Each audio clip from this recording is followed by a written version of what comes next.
Student, welcome to my YouTube channel Gyanpunj with Mangu. और आज जो बच्चों हम डिस्कस करेंगे वो एक बड़ा इंपॉर्टेंट टॉपिक है आपका, और एग्जाम में 8 मार्क्स का आता है। 10 नंबर तक का भी ये आपका आएगा। और इस यूनिट का जो नाम होता है, हमारा यूनिट का नाम है परमाणु तथा नाभिक। अब क्या है देखिए, इसमें सबसे पहले तो बच्चों यहाँ पे रदरफोर्ड का परमाणु मॉडल है। क्या है रदरफोर्ड का परमाणु मॉडल? रदरफोर्ड ने क्या बताया बच्चों कि प्रत्येक परमाणु का समस्त द्रव्यमान और धनावेश परमाणु के केंद्र पर कहाँ होगा? परमाणु के केंद्र पर होगा। और कितनी मीटर रेडियस के स्थान पर होगा? 10⁻⁻15 मीटर त्रिज्या के सूक्ष्म गोलाकार स्थान में रहता है, जिसे हम क्या कहते हैं? नाभिक कहते हैं। दूसरा कंसेप्ट क्या है कि नाभिक के चारों ओर 10⁻⁻10 मीटर कोटि की त्रिज्या वाले खोखले गोले में इलेक्ट्रॉन रहते हैं। इलेक्ट्रॉन कहाँ रहेंगे बच्चों? नाभिक के चारों ओर 10⁻⁻10 मीटर के खोखले गोले के अंदर। और इनका कुल ऋणावेश नाभिक के धनावेश के बराबर होता है। यानी जितना नाभिक पर धनावेश है उतना इन इलेक्ट्रॉनों का ऋणावेश होगा। अब ये तो था रदरफोर्ड का परमाणु मॉडल। अब बच्चों इस परमाणु मॉडल की भी कुछ कमियां हैं। इस परमाणु मॉडल की भी कुछ कमियां हैं। तो सबसे पहली जो कमी है बच्चों वो है कि ये परमाणु के स्थायित्व को ही नहीं बता पाया। रदरफोर्ड का जो मॉडल है परमाणु मॉडल, वो परमाणु के स्थायित्व को नहीं बता पाया।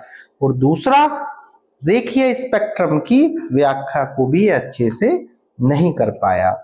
अब जो बच्चे हमारे इस YouTube चैनल पे नए हैं या जो पहली बार देख रहे हैं बच्चों, वो इस चैनल को सब्सक्राइब कीजिए, लाइक कीजिए, शेयर कीजिए, ताकि हम इसमें और अच्छे अच्छे कंसेप्ट ऐड कर सकें। ठीक है प्यारे बच्चों, अपने दोस्तों से बताइए। अरे अच्छी चीजें हैं, सब तक जाना चाहिए। और फिर आपका जो एग्जाम है वो नजदीक है, उसमें 100% ये क्वेश्चन आने हैं जो हम इसमें करेंगे। इसका टॉपिक ही है सुपर फिजिक्स। सुपर फिजिक्स मतलब फास्ट स्पीड से हम इसमें पूरे को रिवीजन करेंगे। अब बच्चों रेखीय स्पेक्ट्रम को भी नहीं बता पाया, परमाणु के स्थायित्व को नहीं बता पाया। कौन? रदरफोर्ड। तो फिर आया बोर। बोर ने क्या बताया? बोर ने अपना पहला एटॉमिक मॉडल में क्या वैल्यू प्रस्तुत की? क्या बताया कि इलेक्ट्रॉन नाभिक के चारों ओर केवल उन कक्षाओं में घूमेंगे जिनमें उनका कोणीय संवेग J h/2π का पूर्ण गुणज हो। यानी J = mvr = nh/2π। क्लियर है ना? और n क्या है बच्चों? नंबर ऑफ जो आपकी कक्षाएं हैं, n की वैल्यू 1, 2, 3, 4, ये सब क्या है? उसकी कक्षाएं। इन्हें कहते हैं स्थायी कक्षाएं। क्या कहते हैं बच्चों? स्थायी कक्षाएं, जिनमें इलेक्ट्रॉन घूमते हैं। घूमते समय इलेक्ट्रॉन ऊर्जा का कोई उत्सर्जन नहीं करेंगे। फिर तीसरा बात क्या बताया बोर ने कि जब परमाणु को बाहर से कोई ऊर्जा दी जाती है तो कोई भी इलेक्ट्रॉन अपनी निश्चित कक्षा को छोड़ देता है, उच्च ऊर्जा स्तर में चला जाता है। और वहां तक कब तक वो रहेगा? जब तक कि 10⁻⁻8 सेकंड तक वहां रुकेगा, और फिर ऊर्जा का उत्सर्जन करता हुआ अपनी कक्षा में लौट आता है। ये बताया बच्चों बोर ने। ठीक है, ये है बोर का परमाणु मॉडल।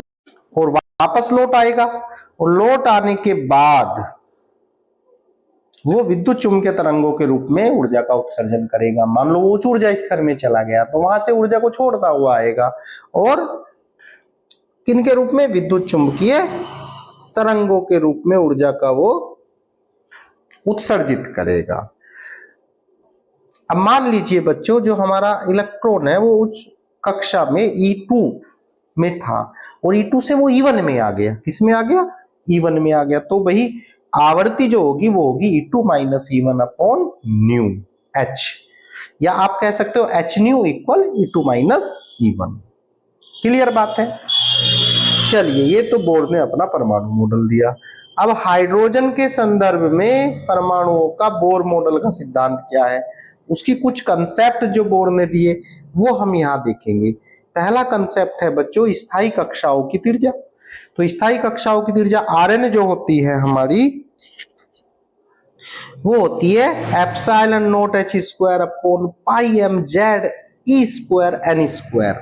बच्चों एप्सिलॉन नॉट निर्वात की वैद्युतशीलता है, h प्लांक नियतांक है, पाई कांस्टेंट है, मास है, z एटॉमिक नंबर है यानी परमाणु क्रमांक है, ई एक इलेक्ट्रॉन पर आवेश है, n कक्षाओं की संख्या है। और सबसे ज्यादा इंपॉर्टेंट बात तो बच्चों ये है कि Rn डिपेंड करता है किस पर, एन स्क्वायर अपॉन जेड पर। Rn जो होगा वो डायरेक्टली प्रोपोर्शनल होगा एन स्क्वायर अपॉन जेड के। क्लियर बात है। अब नेक्स्ट टॉपिक जो हमारा आता है बच्चों वो आता है इलेक्ट्रॉन की कक्षीय चाल। अब इलेक्ट्रॉन की कक्षीय चाल क्या होती है उसका भी आपको ये फार्मूला थोड़ा ध्यान रखना है। Vn equal Z square upon 2 epsilon not h into 1 upon n, यानी ये वाला कंसेप्ट आपको ध्यान रखना है बच्चों। Vn डायरेक्टली प्रोपोर्शनल होता है z अपॉन n के, यानी Vn z अपॉन n के अनुक्रमानुपाती होगा। क्लियर है ना। अब जो नेक्स्ट टॉपिक आता है हमारा बच्चों वो आता है स्थायी स्थायी कक्षा में इलेक्ट्रॉनों की ऊर्जा। तो बच्चों स्थायी कक्षा में इलेक्ट्रॉनों की ऊर्जा का फार्मूला भी होता है En equal minus m e square z square upon 8 epsilon not square h square into 1 upon n square. और यहां से लर्न करने वाली जो बात है बच्चों वो ये directly proportional Z square upon n square. यहां से क्वेश्चन बनते हैं आपके। क्वेश्चन कैसे होंगे वे जब हम बताएंगे आपको, फिलहाल तो आपको ये ध्यान रखना है En जो होगी इलेक्ट्रॉन की ऊर्जा वो Z square upon n square के डायरेक्टली प्रोपोर्शनल हो गया। क्लियर है कहानी।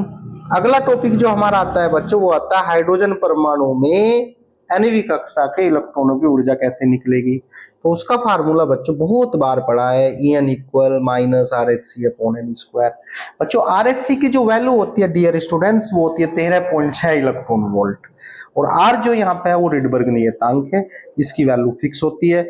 मान लो आपका कोई इलेक्ट्रॉन जो है N1 ऊर्जा स्तर से N2 ऊर्जा स्तर में आ रहा है, N2 ऊर्जा स्तर से N1 ऊर्जा स्तर में आ रहा है, तो फिर यहाँ पर उस तरंग की जो तरंग देख रही है लैम्डा होती है, उसका फार्मूला क्या बनता है 1 upon lambda into equal R 1 upon N1 square minus 1 upon N2 square. Clear है भाई इतनी बातें। नेक्स्ट टॉपिक जो आता है बच्चों वो आता है हमारा कि हाइड्रोजन के उत्सर्जन की कितनी श्रेणियां है। तो बच्चों हाइड्रोजन के उत्सर्जन स्पेक्ट्रम की 5 श्रेणियां हैं। पहली श्रेणी कौन सी है, लाइमन श्रेणी, फिर बामर श्रेणी, लाइमन श्रेणी, बामर श्रेणी, पाशन श्रेणी, ब्रैकेट श्रेणी और हुन श्रेणी। लाइमन श्रेणी कब बनती है, जब कोई इलेक्ट्रॉन उच्च ऊर्जा स्तर से पहले ऊर्जा स्तर में आता है, लाइमन दूसरे में आएगा, बामर तीसरे में आएगा, पाशन चौथे में आएगा, ब्रैकेट पांचवे में आएगा, फुंड। लाइमन श्रेणी जो पाई जाती है बच्चों वो पाई जाती है पराबैंगनी भाग में। किसमें, पराबैंगनी में। बामर श्रेणी दृश्य भाग में, बाकी सब जो पाई जाएंगी वो अवरक्त भाग में पाई जाएंगी। नेक्स्ट टॉपिक जो हमारा है वो है स्थायी कक्षा। स्थायी कक्षा क्या है भाई बच्चों, इलेक्ट्रॉन की स्थायी कक्षा वो होती है जिसमें घूमते समय वो ऊर्जा का उत्सर्जन ना करे। क्लियर बात है। और इलेक्ट्रॉन का जो कोणीय संवेग होगा वो mv स्क्वायर या h अपॉन 2 पाई का पूर्ण गुणज होगा। क्या होगा बच्चों, पूर्ण गुणज होगा। यही जो इसकी शर्त होती है जी। क्लियर है ना कहानी इतनी। अब जो नेक्स्ट कहानी हमारी आती है बच्चों वो आती है हमारी आयनन विभव। आयनन विभव क्या है बच्चों, आयनन विभव वह न्यूनतम त्वरक विभव है जो किसी इलेक्ट्रॉन को इतनी ऊर्जा दे सके कि परमाणु को ऊर्जा स्थानांतरित करके उसे आयनित कर दे। अगर वो उसको आयनित कर देगा तो ऐसे ही उसको हम कहेंगे आयनन विभव। और आयनन विभव हाइड्रोजन परमाणु का कितना होता है बच्चों, ये आपको ध्यान रखना है 13.6 6 वोल्ट होता है। नेक्स्ट टॉपिक है कोणीय संवेग। तो कोणीय संवेग का फार्मूला आप जानते हैं, J इक्वल NH/2 पाई। अब जो हम पढ़ेंगे वो इस चैप्टर के जो इंपॉर्टेंट क्वेश्चन है, वेरी शॉर्ट क्वेश्चन है, उन क्वेश्चनों के बारे में डिस्कस करेंगे। तो देखिए बच्चों, आज जो पहला हमारा क्वेश्चन है वो क्वेश्चन है कि किसी परमाणु की त्रिज्या तथा नाभिक की त्रिज्या के मान की कोटि बताओ। तो कितनी कोटि होती है वो सुनो ध्यान से। सबसे पहले आपको ये बताना है बच्चों, जो परमाणु की त्रिज्या की कोटि है वो कितनी होती है, 10 मीटर होती है। और जो नाभिक की त्रिज्या होती है बच्चों वो कितनी होती है, नाभिक की त्रिज्या 10 मीटर होती है। क्या होती है, 15 मीटर। नेक्स्ट क्वेश्चन हमारा जो है बच्चों, नेक्स्ट क्वेश्चन है क्वेश्चन नंबर 2। बोर के अभिकृति के अनुसार nवी स्थायी कक्षा में घूमते हुए इलेक्ट्रॉन का कोणीय संवेग कितना होता है। तो बच्चों कोणीय संवेग होता है NH/2 पाई। कितना होता है भाई, NH/2 पाई। नेक्स्ट क्वेश्चन की बात कर लेते हैं जी, क्वेश्चन नंबर 3। तो क्वेश्चन नंबर 3 क्या कहता है बच्चों, हाइड्रोजन परमाणु में इलेक्ट्रॉन की कक्षीय गति का न्यूनतम कोणीय संवेग लिखिए।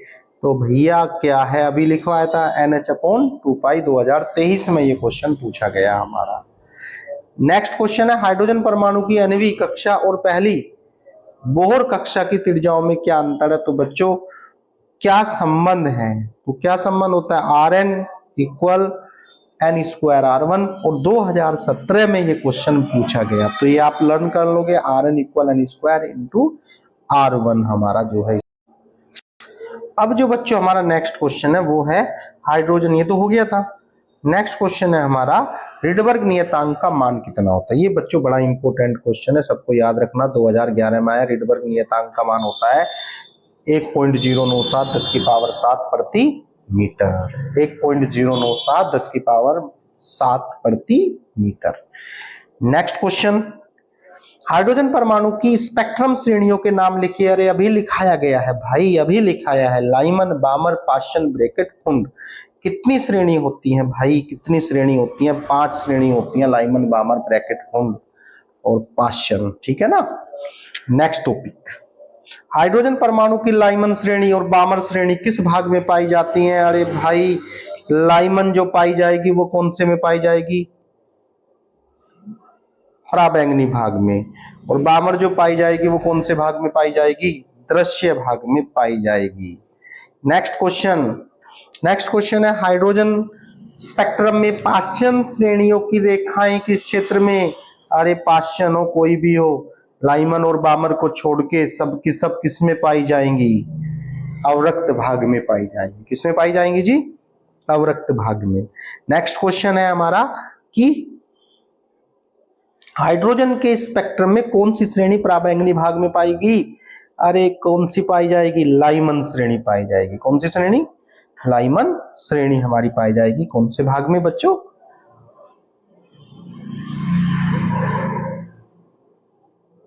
पराबैंगनी भाग में।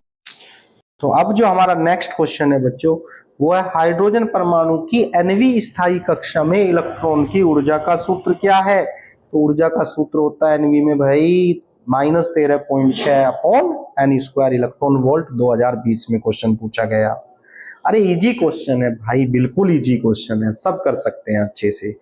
हाइड्रोजन परमाणु में इलेक्ट्रॉन की मूल ऊर्जा स्तर में आयनन विभव कितना होता है।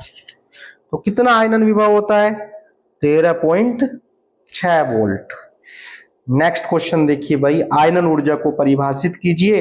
हाइड्रोजन परमाणु के लिए इसका क्या मान है। तो हाइड्रोजन परमाणु को आयनित करने के लिए बाह्य ऊर्जा को परमाणु को आयनन ऊर्जा कहते हैं। यानी हाइड्रोजन परमाणु को आयनित करने के लिए जो बाहर से ऊर्जा दी जाती है उसी को हम क्या कहते हैं, आयनन ऊर्जा। और बच्चों इसका जो मान होता है वो 13.6 इलेक्ट्रॉन वोल्ट होता है। कितना होता है, 13.6 electron volt. Next question, hydrogen परमाणु की आयनन ऊर्जा 13.6 इलेक्ट्रॉन वोल्ट है बच्चों, जानते हैं हम। और अगर कोई इलेक्ट्रॉन दूसरी कक्षा में इसकी ऊर्जा आपको बतानी है। तो क्वेश्चन बड़ा इजी है और बड़ा आसान क्वेश्चन है बच्चों। n=2 में जो इलेक्ट्रॉन की ऊर्जा है वो कितनी होती है, E2 इक्वल होता है formula En equal -13.6 upon n²। ये En का फार्मूला है। किसका फार्मूला है? En का। n की जगह हम 2 रख देंगे बच्चों, तो 2 दूनी 4, तो आंसर आएगा -3.4 इलेक्ट्रॉन वोल्ट। नेक्स्ट क्वेश्चन देखिए जी। नेक्स्ट क्वेश्चन है जी हमारा, ये क्वेश्चन देखिए बड़ा अच्छा क्वेश्चन है बच्चों। क्या कहा गया कि बोर के परमाणु मॉडल में Nवीं कक्षा की परिधि S है और संगत डी ब्रोगली तरंग दैर्घ्य लैम्डा है, तो आपको सिद्ध करना है S = n लैम्डा। तो सबसे पहले बच्चों सॉल्यूशन में हम देखते हैं बोर का परमाणु मॉडल के अनुसार MVRN इक्वल होता है NH/2π। तो बच्चों यहां से MV की जब वैल्यू निकालेंगे तो ये जो RN है वो 2πRN हो गया। तो यहां से जो हमने वैल्यू निकाली वो किसकी वैल्यू निकाली बच्चों? MV की। कितनी है? NH/2πRN। और बच्चों डी ब्रोगली की संकल्पना सब जानते हैं, क्या होती है? λH/p, पता है ना सबको। तो P क्या होता है? M/V। तो यहां से जो आपने ये वैल्यू निकाली है NH/2πRN की, किसकी वैल्यू है ये? MV की। वो हम कहां रख देंगे? वो यहां रख देंगे आप MV की जगह। और जब MV की जगह इस वैल्यू को रखेंगे तो अपने आप ही आपका जो S आ जाएगा वो किसके इक्वल आ जाएगा बच्चों? n लैम्डा के। और ये क्वेश्चन सोल्व हो जाएगा। क्लियर है कहानी?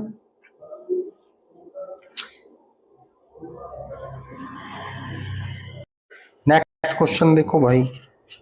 नेक्स्ट क्वेश्चन में क्या दिया गया आपको वो देखिए।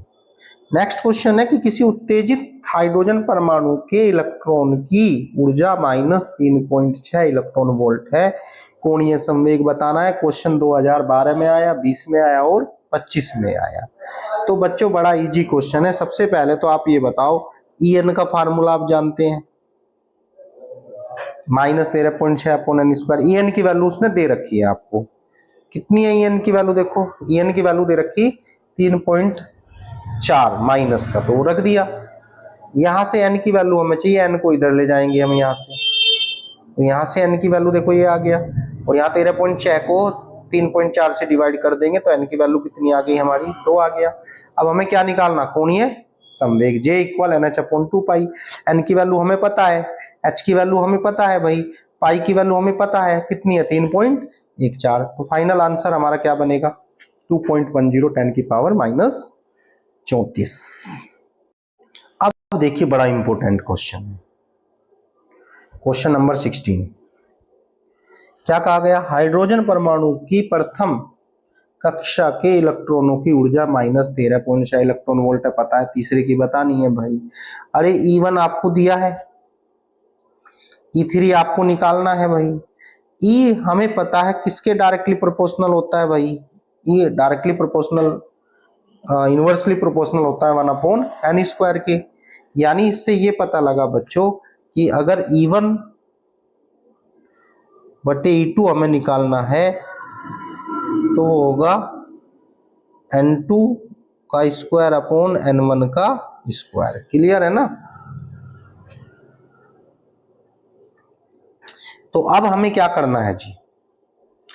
अब आपको पता है जी क्या फार्मूला है En का, तो फार्मूला पता ही था। E1/E3 बराबर हो जाएगा n3 का स्क्वायर अपॉन n1 का स्क्वायर। यानी n3 तीसरे के n की वैल्यू कितनी है? 3 का स्क्वायर अपॉन 1 का स्क्वायर।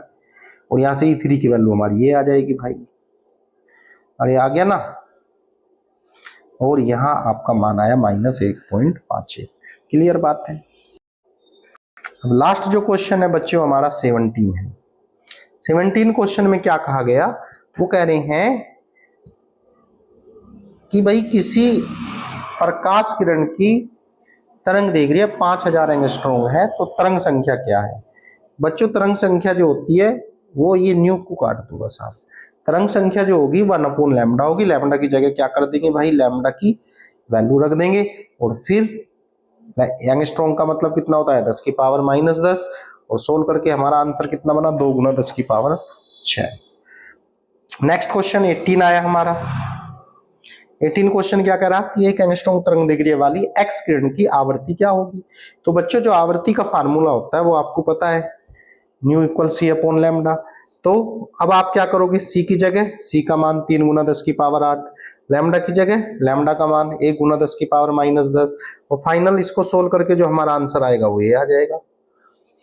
क्लियर है ना। तो बच्चों अब हम आपको नेक्स्ट क्लास में मिलेंगे, तब तक अपने को खुश रखिए और अपनी तैयारी को अच्छे से करते रहिए।